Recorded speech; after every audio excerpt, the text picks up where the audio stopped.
નમસ્કાર મિત્રો, જોબ સરકારી યુટ્યુબ ચેનલમાં તમારું હાર્દિક સ્વાગત છે। તો મિત્રો, રાજ્યની 28 ગ્રાન્ટેડ લો કોલેજોમાં કરાર આધારિત 112 અધ્યાપકની ભરતી થઈ।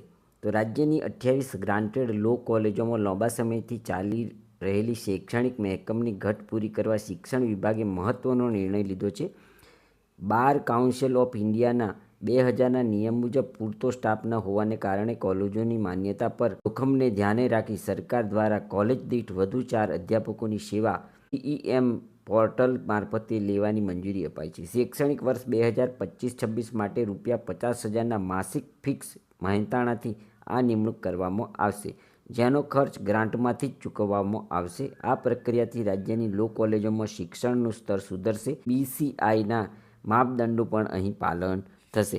તો મિત્રો, ગુજરાત રાજ્યની અંદર એલએલબી કરવા માટેની જે લો કોલેજો 28 આવેલી છે તેમાં કરાર આધારિત પ્રોફેસરોની ભરતી કરવા માટે સરકારે મંજૂરી આપી દીધી છે। તો આ લો કોલેજો માટે એક સારા સમાચાર છે।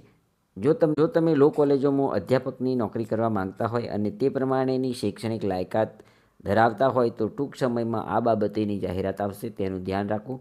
ધન્યવાદ, આભાર।